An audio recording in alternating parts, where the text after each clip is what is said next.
Ku jaga merah putih tegang berdiri. Bukan waktunya menyerah atau putus asa. Karena kita bisa bila bersama-sama.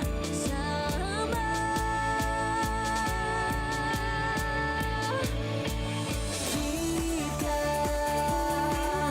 Indonesia sesungguhnya. Bersatulah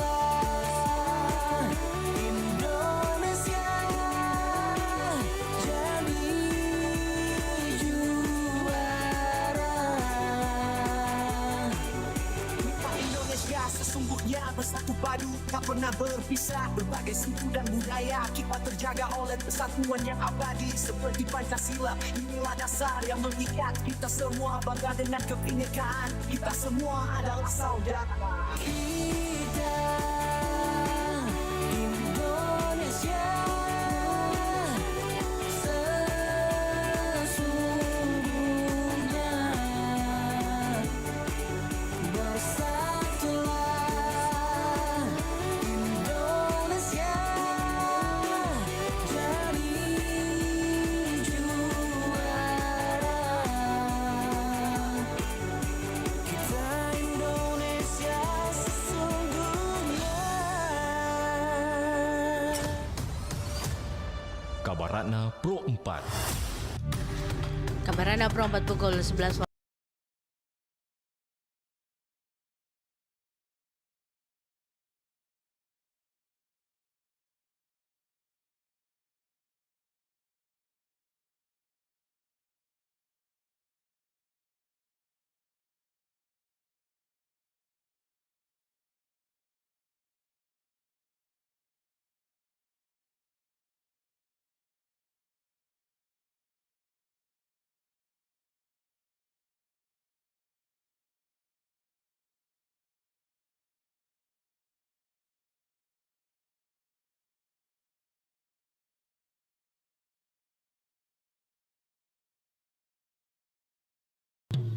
Demikian Kabaratna Pro 4.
Pro 4 92,5 FM.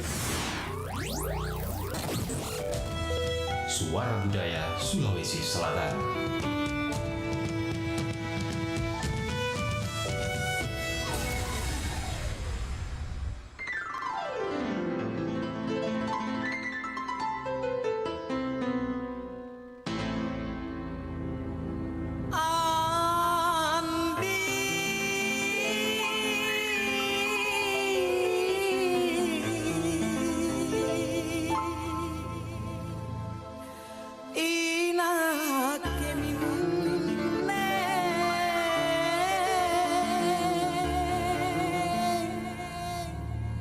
burane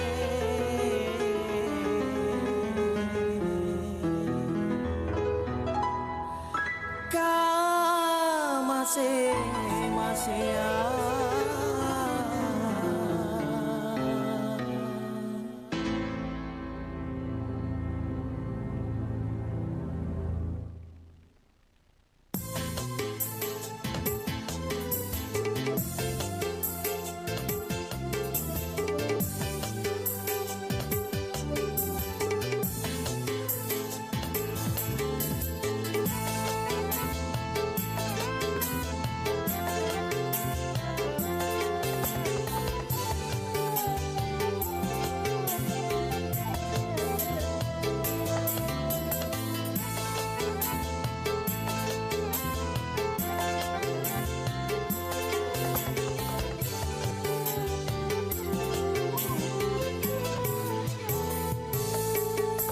Andi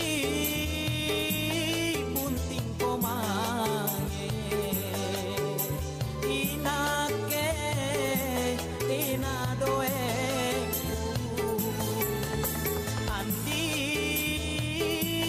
tau toan manggai ritaunia iya doena inake cinta ujinya Andi bunting komange inake ina doeku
pujinya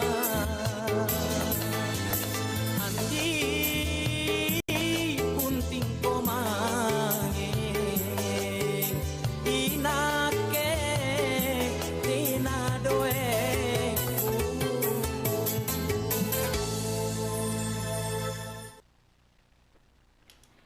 92,5 FM Pro 4 RRI Makassar. Assalamualaikum warahmatullahi wabarakatuh. Dan selamat siang sahabat budaya dimanapun Anda berada.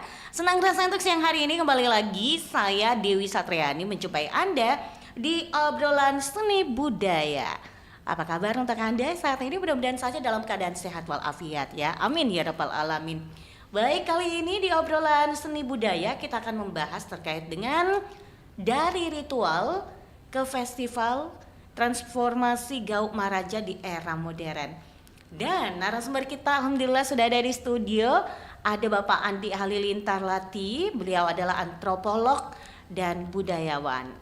Oke, Assalamualaikum Pak Andi Halilintar. Waalaikumsalam warahmatullahi wabarakatuh. Kurus semangat. Kurus semangat. Gimana kabar Pak hari ini? Alhamdulillah baik. Alhamdulillah baik. Iya. Ini perjalanannya dari mana ini Pak Andi Halilintar? Saya dari selatan kota. Selatan kota Ya. ya. Dan menuju ke RRI Makassar. Ya. Masya Allah. Oke. Dan alhamdulillah terima kasih karena sudah bersedia hadir di studio ya. Dan tentunya hari ini kita akan membahas sebuah topik yang sangat menarik dan dekat dengan kita, yaitu dari ritual ke festival transformasi Gauk Maraja di era modern nih Pak. Nah, sebagai seorang antropolog dan budayawan nih Pak, bisakah Bapak ceritakan sedikit mengenal Gauk Maraja itu sendiri? Apa esensi dan makna awalnya sebagai sebuah ritual tradisional, Pak? Ya, Gauk Maraja itu kalau kita terjemahkan itu pekerjaan besar atau pesta besar ya. Nah, tapi dalam tradisi Bugis dan Makassar itu ada namanya gaukang. Ya. Nah, kalau orang Makassar gaukang, kalau Bugis itu dikatakan saukang. Ya, saukang ya. Jadi kadang disebut juga kalompoang, adu kebesaran ya. Nah, disitulah awal ya semuanya Gauk itu ya, Gauk Maraja. Tapi itu lebih ke masyarakat umum atau istana. Tapi ada gauk-gauk yang besar juga untuk keluarga ya. Jadi skopnya lebih kecil dari kampung atau kerajaan ya, negara, yaitu. Oke, nah setiap ritual pasti memiliki latar belakang sejarah dan filosofi yang kuat. Bisa dijelaskan lebih dalam lagi nih mengenai sejarah dan filosofi di balik Gauk Maraja. Apa tujuan utama dari pelaksanaan ritual ini di masa lalu, Pak? Ya, awal dari semuanya itu sebenarnya ketika masyarakat ya Bugis Makassar itu mulai menetap di satu kampung. Awalnya itu berpindah-pindah ya. Iya. Nah, dia menetap itu kelompok-kelompok ini itu biasanya dipimpin ya sekitar 40 keluarga, 40 orang. Itu pimpinannya itu kakek mereka atau orang yang tua itu yang ya. dituakan ya, gitu ya. Dituakan. Yang disebut matoa ya. Matoa. Nah, ini orang-orang matoa ini punya indera ya kepekaan, kelebihan-kelebihan sebagai pemimpin ya. Iya. Nah, kalau saat dia mendapat ilham bahwa di satu tempat itu pada hari H diambil di tempat itu, dan kebetulan ketika mereka mengikuti petunjuk itu Nah, di tempat itu betul ada yang dimaksud itu yang biasanya sebuah benda-benda ya, benda-benda. Nah, di situ itu yang akhirnya tempat itu dicandra sebagai posi tanah, posi buta kalau Makassar ya, posi buta kalau Mandar itu. Nah, di tempat itu benda itu disimpan di situ dan mulailah di situ dirayakan sebagai peringatan ulang tahun. 1 tahun atau 2 tahunan atau 4 tahunan ya, ada siklus. Nah, di sekitar situlah mereka mulai bermukim di posi-posi tanah itu ya.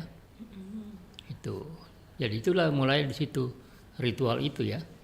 Ritual sebagai dari tradisi berburu, mulai bertani dan sebagai ucapan syukur. Ya, syukur kalau berhasil panennya, berkumpul mereka di situ.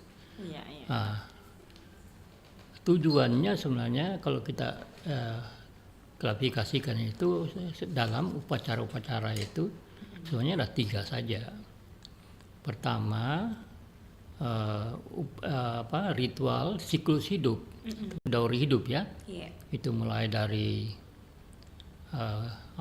hamil sampai meninggal ya, lahir, kawin dan sebagainya itu sampai meninggal. Terus ada upacara atau ritual daur tadi siklus hidup ya, hajat hidup. Jadi umpamanya mau naik rumah, pembuatan perahu ya dan lain-lain. Nah, terus ada yang dalam keadaan darurat atau ritual krisis ya. Jadi umpamanya mau perang atau ada wabah atau ada bencana ya, bencana alam atau wabah dan sebagainya. Jadi tiga itu saja ya. Dan di variannya banyak. Oke, baik. Nah ini siapa saja nih Pak yang terlibat dalam ritual ini? Dan bagaimana peran masing-masing dalam menjaga kesakralan dan keberlangsungan ritual tersebut? Ya, di upacara itu ya, dalam Kalompuang itu semuanya ada 3 komponen ya. Nah, seperti ibarat dapur. Di dapur itu ada 3 batu ya, 3 batu yang namanya taring, ya taring. Jadi 3 batu ini simbol daripada tokoh masyarakat atau pemerintah, dan yang satunya tokoh agama, yang satunya lagi masyarakatnya itu. Jadi 3 komponen ini dipakai jadi simbol yang harus tingginya sama. Tidak boleh ada satu lebih tinggi atau lebih rendah. Karena kalau lebih tinggi atau lebih rendah itu masakan tidak akan masak ya, tertumpah gitu kan. Nah, ini simbol dari demokrasi. Jadi ini namanya taring. Ya, sama taring. Nah, itu memasak ada asap, itu namanya saukang, asap ke atas. Jadi saukang sama taring ini artinya doa-doa ya, doa-doa ke atas itu. Jadi inilah awal demokrasi, duduk sama rendah, berdiri sama tinggi ya. Jadi 3 komponen ini yang selalu ada dalam, walaupun nanti itu dibagi-bagi lagi ya, di dalam pelaksanaan itu ada lagi yang tokoh agama apa peranannya ya situ dan sebagainya. Oke, baik. Nah, Pak Andi Halilintar, dalam konteks masa lalu ini, bagaimana masyarakat melihat dan merasakan Gauk Maraja?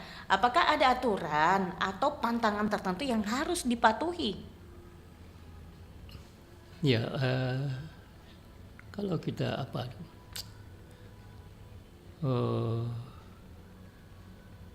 kelompok-kelompokan ya, Iya. hampir semuanya itu semua peristiwa ritual itu pertama ditentukan oleh waktu. Waktunya itu ada tanggal atau malam, siang ya. Jadi ada waktu tertentu atau siklus ya. Siklus tahunan kah, atau 2 tahunan atau 4 tahunan. Lalu tempat dalam ruangan kah atau dalam ruangan. Nah, itu juga menandakan arah. Iya. Arah kalau sekarang ini umpamanya Islam itu kiblat ya. Iya, kiblat. Nah, itu dulu orientasi gunung atau laut atau lembah ya. Ya. Jadi ada arah hadap ya. Atau pusat rumah, itu posisi tanah tadi ya. Lalu persembahannya itu ya. Persembahannya ada yang dimakan, ada yang tidak dimakan ya. Ada yang dimasak, ada yang tidak dimasak. Lalu pesertanya busana ya, ada busana-busana yang harus dipakai ya. Jadi tidak sembarang busana digunakan gitu deh. Iya, terutama kalau laki-laki harus tutup kepala. Oh, ada tutup kepala Iya, memang, Dik. karena ini tutup kepala ini simbol, Iya. bukan hiasannya, bukan simbol penghormatan kepada orang yang sekitar kita yang hadir maupun yang tidak nampak. Nah, tutup kepalanya berupa bentuk apa itu? Macam-macam. Macam-macam. Iya, macam-macam. Itu juga tutup kepala ini juga semuanya simbol status, simbol bahasa ya, yang namanya bahasa Ayo. Jadi kita lihat tingginya ikat kepala itu, nah, itu dilihat situ ilmunya berapa atau biasa saja ikatnya. Iya. Kalau dia ikat di depan, di belakang, kanan atau kiri. Kalau kiri ini biasanya itu protes ya, demo, tidak setuju gitu. Oh iya. Ya, kita ikut pas sapu di sebelah kiri. Nah itu artinya kita tidak setuju. Itu ya. Oke. Nah, kalau kostum untuk wanitanya gimana? Kostumnya sesuai dengan upacara itu apa? Untuk upacara apa itu ya? Iya. Dan tempatnya. Nah, dan kostum-kostum ini sebenarnya juga kan menggambarkan status. Iya. Sarung, status. Dulu baju bodo Iya. itu kan ada warna-warna baju Iya, itu betul. status. Kalau hijau bangsawan, merah apa tuh, darah itu Anak gadis. Kalau merah tua, salaeja itu yang sudah kawin. Ada yang usia 50-an itu baju hitam. Yang baju putih putih dukun. ya, yang dukun atau 60 ke atas itu. Ya. Indo itu yang ya itu baju putih. Iya. Ya. Sekarang mah orang bebas pakai menggunakan apa. Ada warna, walaupun bukan bangsawan tetap pakai warna hijau kan. Ada kuning, pink. Iya. Tapi ada juga anak-anak enggak mau pakai baju putih katanya. Iya. Katanya dilarang neneknya gitu. Dilarang kan. sama neneknya. Jangan, kalau nenek yang sudah mengerti kan yang tentang warna-warna baju adat gitu. Iya. Oke. Nah, ini menurut pengamatan Tak, Pak, kapan mulai terasa ada pergeseran dari Gaumaraja sebagai ritual murni menjadi sebuah festival? Faktor apa saja yang mendorong pergeseran ini? Iya, sebenarnya paling terasa perubahan itu saat Orde Baru. Orde Baru ya. 32 tahun ya kita di Orde Baru itu semua pikiran itu pembangunan ekonomi Jadi semua budaya-budaya bisa diangkat asal bisa menghasilkan duit, Iya. ya. Makanya di situ mulai dikemas ya. Upacara-upacara ritual harus dikemas. Panjang menjadi pendek. Bukan masa upacara, waktu upacara, bukan tempatnya diadakan gitu ya. Supaya mendatangkan penghasilan gitu ya. Walaupun juga ternyata tidak ya. Iya. Ya, ke situ yang mulai. Tapi sebenarnya konstruksi ini mulai sebenarnya ketika Belanda itu membuat sekolah 1911 itu kalau tidak salah ya. Kita di Sulawesi mulai sekolah itu dan diseleksi. Ini semuanya untuk politik etis, tapi akhirnya pelan-pelan dari sana itu kita dirubah ya, pola pikir itu dirubah oleh pendidikan Iya. bahwa semua kepercayaan-kepercayaan, mitos-mitos itu omong kosong, tidak masuk akal gitu kan. Nah itu terus sampai sekarang kita dilatih dengan pikiran-pikiran itu saja, rasionalitas ya. Kemudian lebih-lebih lagi ketika orang Bugis Makassar sudah menganut berubah agama ya. Iya. Dari agama Atoroyolong itu menjadi agama lain ya. Nah, itu sudah mulai pelan-pelan tergeser walaupun awal-awalnya berapa abad itu ada sinkretisme ya. Gitu. Tapi pelan-pelan tapi juga gerakan-gerakan pemurnian agama ini juga terus ya mengikis ya. Ada masa gerombolan, Karmasakar, DI, TI juga itu pusaka-pusaka, dukun-dukun, tempat-tempat upacara apa itu dianggap mapak dua ya. Mapak dua itu menduakan Tuhan. Ya. Jadi ini dianggap musyrik ya. Iya. Itu diganjang ya. Dibakar atau ditenggelamkan. Iya. Ya, di saukang-saukang tadi itu rumah-rumah kecil untuk ritual di kota Makassar ini banyak sekali ya, semua kampung ada saukang dulu ya. Yang kita lihat di dalam kota semuanya masih ada secara sembunyi-sembunyi ya.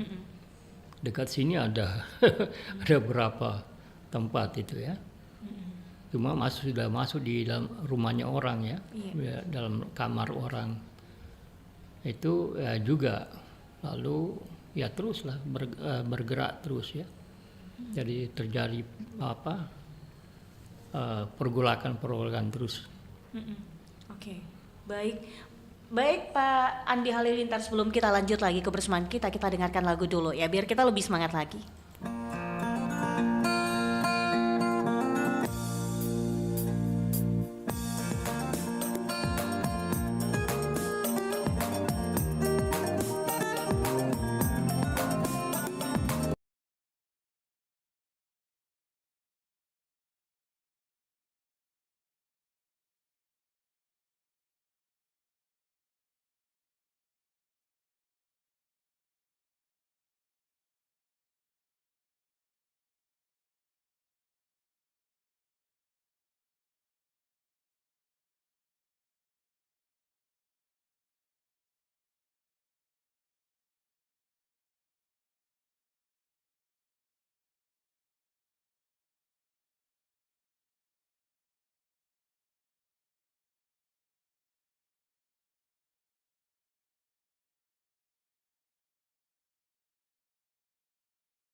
dalam program acara kita yaitu obrolan seni budaya dengan pembahasan kita ini terkait dengan dari ritual ke festival transformasi Gaumaraja di era modern bersama antropolog budayawan Bapak Andi Halilintar Lati. Iya, Bapak Andi Halilintar, kita lanjut lagi ya.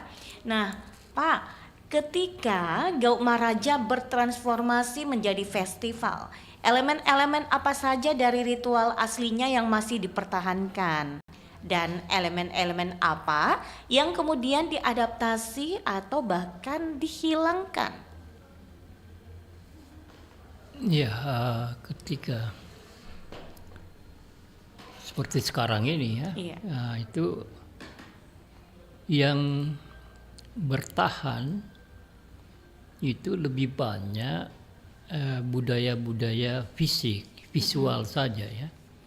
Jadi hal-hal yang kasat mata, umpamanya busana dan lain-lain. Iya. Tapi justru yang hilang justru budaya-budaya non fisik yang justru di situ nilai-nilai esensi daripada budaya itu berada di situ ya. Jadi lebih banyak ke hura-hura ya. Tapi esensi dari peristiwa itu tidak ada apa-apanya ya gitu. Jadi seperti penghamburan saja ya dan lain-lain. Itu ya. Oke, baik. Lanjut lagi nih Pak. Nah, bagaimana dampak dari perubahan ini terhadap makna dan pemahaman masyarakat? Ini terutama generasi muda terhadap Gaumaraja. Apakah esensi kesakralan masih bisa dirasakan? Ya, itulah tadi karena kita lebih banyak ke budaya fisiknya saja. Iya. Nah, itu akhirnya nilai-nilai justru diabaikan atau digantikan ya. Jadi umpamanya kita ambil yang sekarang ini banyak bergelut anak-anak muda di situ. Wedding organizer. WO ya. WO itu ya. Ada MC-nya, ada induk botingnya, ada fotografer ya, organisernya juga. Di situ ya. Di situ kita lihat banyak mereka buang ya. Iya, betul. Yang panjang ya, yang ini dipersingkat karenanya pemborosan. Jadi berhari-hari menjadi satu hari. Benar. Dipadatkan. Di situ kita lihat ya. Tapi esensinya tidak ada.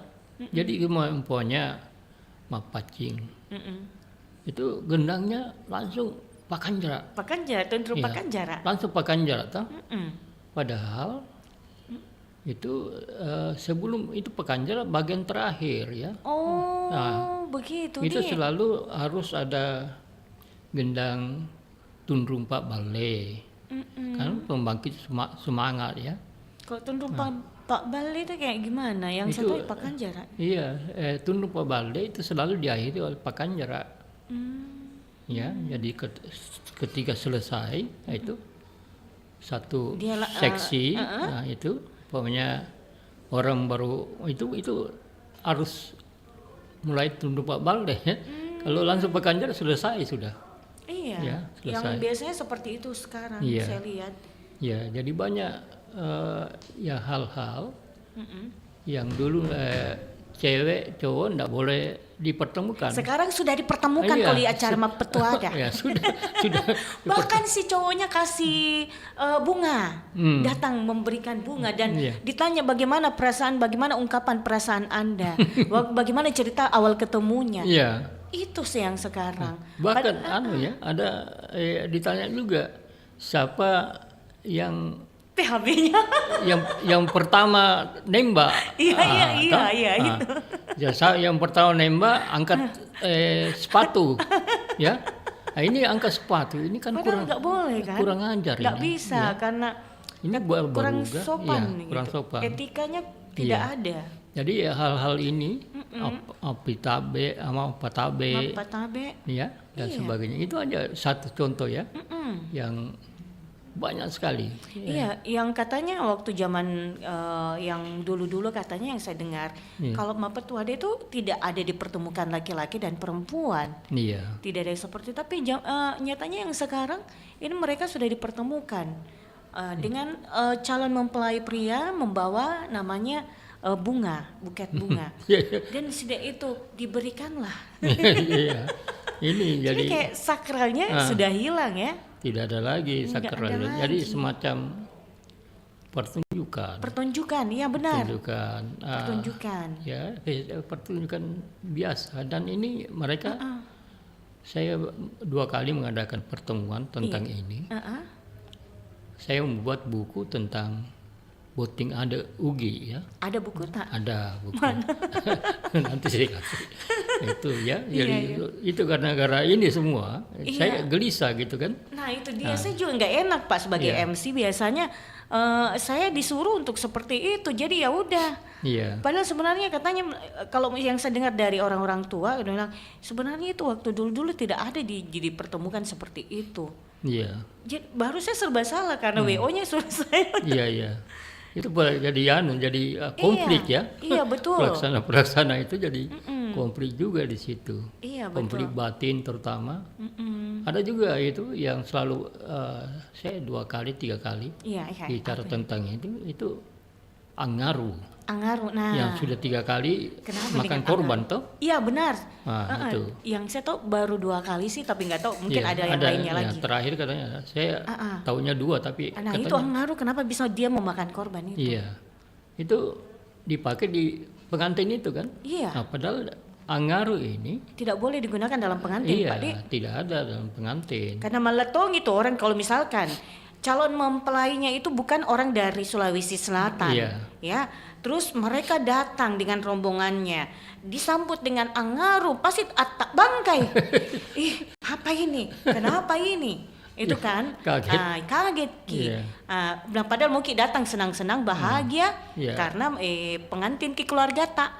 Tapi karena ada mi Angaru jadi tak bangkai. Iya. Nah, padahal sebenarnya yang saya dengar itu Angaru itu buat acara-acara untuk misalkan ada acara adat yang lainnya gitu ya, Iya. atau tamu kehormatan. Itu gaukang disambut. itu. Iya, Nah, itu dia. Kelompuang ya. Iya. Lebih bagus kayaknya ini kalau Perang. acara pengantin itu kayaknya Di perang ya. perang ya. Oke. Dalam tengah perang atau pelantikan raja. Pelantikan raja. Pelantikan raja. Mungkin pasnya kalau untuk acara pengantin itu bagus kayaknya itu.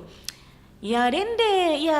Ya, itu memang kalau Bunting Maiko ya. nah, itu kalau Makassar kayak itu. Iya. Itu namanya Pakio Pakio Bunting. Bunting. Nah, itu Makassar. Iya, benar. Kalau orang Bugis Iya, kalau Bugis namanya apa? Malaolo. Malaolo.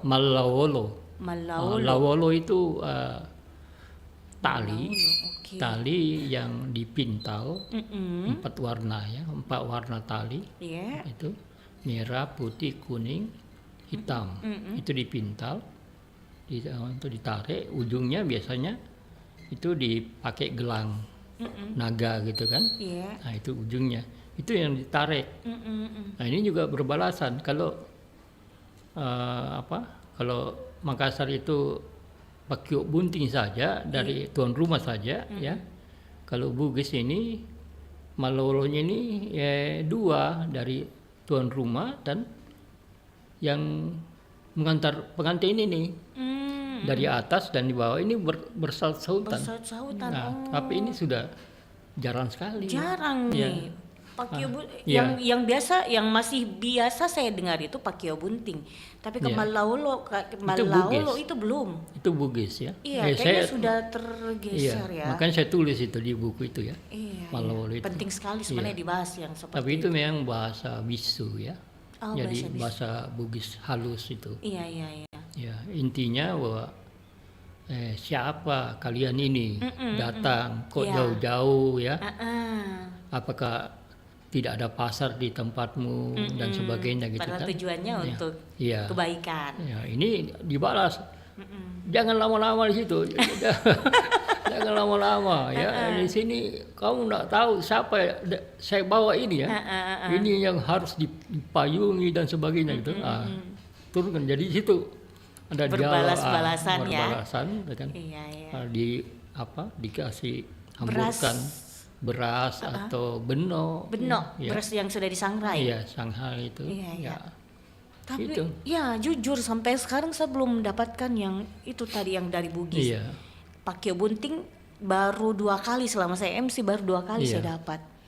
Ya mudah-mudahan saja ini bisa dilestarikan lagi ya Pak ya. Iya, Kita iya. berharap seperti itu biar nilai kesakralannya namanya adat kita itu masih terjaga. Iya. Iya.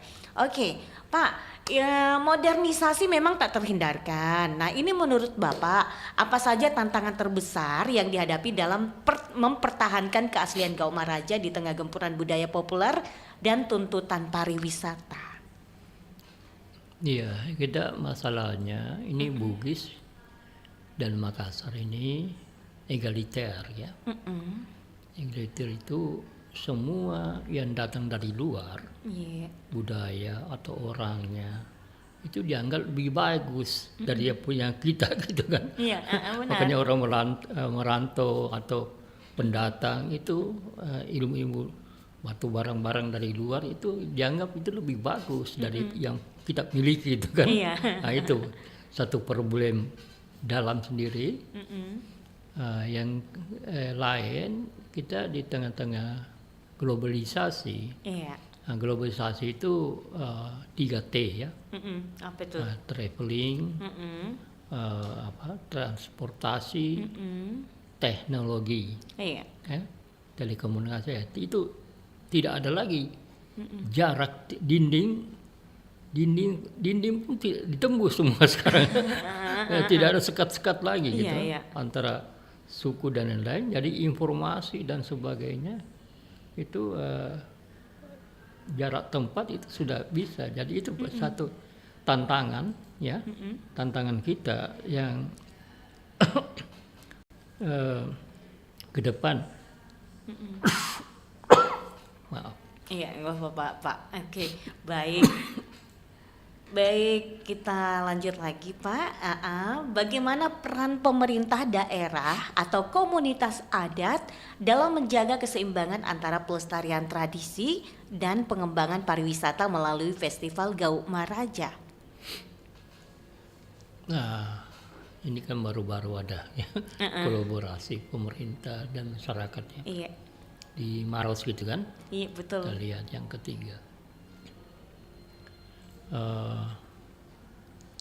Sebenarnya bagaimana budaya ini kan di masyarakat, ya pemerintah itu cuma memfasilitasi ya. Iya, Lalu ada masa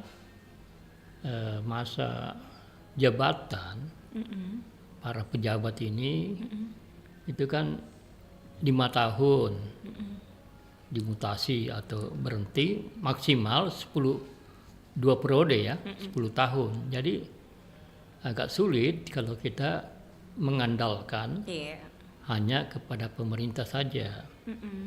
Nah, karena kebudayaan itu dibangun minimal 25 tahun, satu generasi ya. iya. Itu secara terus menerus.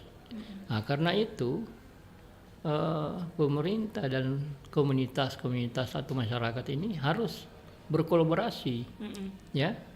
Nah, jangan ada tadi itu 3 batu itu, Iya, jangan ada yang lebih dominan. iya betul ya, Ya. harus sama seimbang ya. Punya tugas masing-masing itu. Dana kan dikelola oleh pemerintah, tapi bukan dana pemerintah gitu kan. Ini selalu bertiga di situ kan. Iya. Masyarakatnya mengharapkan, bahkan kadang mengemis gitu kan. Iya, Nah, juga karena kita terlanjur dibentuk oleh Orde Baru menjadi manusia kapitalis, anak-anak muda sekarang merasa tidak bisa berbuat iya. kalau tidak ada dana, tidak ada proposal, ya. Padahal duit ini bukan segala-galanya, Iya. ya kan? Kita bisa berbuat apa saja semuanya tanpa pegang duit. Iya. Nah, kita butuh beras, bukan uang, ya, tapi ya bagaimana? Beras ada di mana-mana. Iya, Tahu? iya. Apa? Jadi itu ada tradisi kita. Di sini kan ada 2 tradisi ya, Iya. Bugis itu. Tradisi Malebi itu mulia, lebih ke pemerintahan, ya mau lebih hebat dari seseorang, dan tradisi pahlawan rumah, petani yang kegotong royongan. Nah ini kegotong royongan yang, gimana berkolaborasi, Iya. ya, jadi tidak harus di pemerintahan saja ini, itu dipecah-pecah lagi kan. Dipecah lagi ya. Ada kebudayaan itu di mana? Di pariwisata atau di kebudayaan atau di pendidikan Iya, iya. atau di ekonomi perindustrian kan? Karena sekarang ada ekonomi kreatif kan. Nah, padahal itu ada di mana-mana ya. Di pertahanan pun harus ada kebudayaan Iya. ya dan sebagainya. Ya, di Departemen Kebudayaan sendiri ada lagi seksi ini. Iya, Jadi betul. akhirnya ada egosentris, tahu? Ego sektoral kan. Mau biasa itu seksi ini, sub ini Iya. baku bombe dengan ruangan sebelah. Karena kau ambil Iya, iya. kau ambil jobku. Nah, itu kan semuanya kalau kau ambil jobku bagus kan. Tapi yang dimaksud job itu kau ambil danaku. Itu dia. Iya, jadi selalu pikiran ke dana-dana terus ya. Ke dana terus pikirannya. Iya. Oke, seperti itu. Nah, Pak, ini kita lanjut lagi nih ya. Mengingat audiens kita sangat beragam nih, bagaimana kita bisa menginspirasi masyarakat umum, khususnya generasi muda, untuk tidak hanya menjadi penonton, tapi juga aktif dalam melestarikan budaya seperti Gauk Maraja. Apa langkah konkret yang bisa mereka lakukan? Ya, kita mulai dari diri sendiri, baru ke kelompok ya. Nah, dari diri sendiri itu kita mau kerjakan kalau kita senangi, ya, bagaimana kita senangi menjadi hobi ya. Iya. Nah itu kita lihat semuanya cukup banyak juga anak-anak muda yang berkiprah tadi WO itu ya. Iya, benar. Walaupun tersiok-siok juga mereka mencari literasi, ya. Akhirnya literasinya nonton video atau Sampai media melihat menciplak dengan Ciplak. budaya yang di Iya. luar kan? terutama budaya artis-artis Iya, itu. budaya artis-artis. Gitu kan begini, aduh itu Iya, kan. iya, Ya. iya. Jadi enggak sadar bahwa ini di pengantin itu perubahan budaya itu banyak sekali. Banyak sekali memang. Enggak sadar situ. Iya. Dia sebagai agen perubahan. Iya. Ya. Aduh. Itu kulinernya belum lagi kan dan sebagainya. Dulu itu para waria-waria, Iya. ya, waria-waria. Sekarang ini sudah anak-anak muda di kota gitu kan. Nah, jadi saya menggembirakan, tapi juga mengkhawatirkan. Iya, iya. Ya, menggembirakan. Mengkhawatirkan memang. Iya. Juga kita lihat anak-anak muda yang berkiprah di hobi pariwa besi, yang pusaka-pusaka itu ya, Oh, iya. kolektor-kolektor Benda pusaka. senjata pusaka itu banyak sekali ya, dan mereka dengan 24 jam kita saya lihat bisa 24 jam banyak komunitas dan akhirnya mereka tahu betul belajar terus ya tentang apa ini keris, sejarahnya, Iya. dari segi sejarah, dari segi bahan Iya. dan perawatan, dari segi mistiknya juga ada.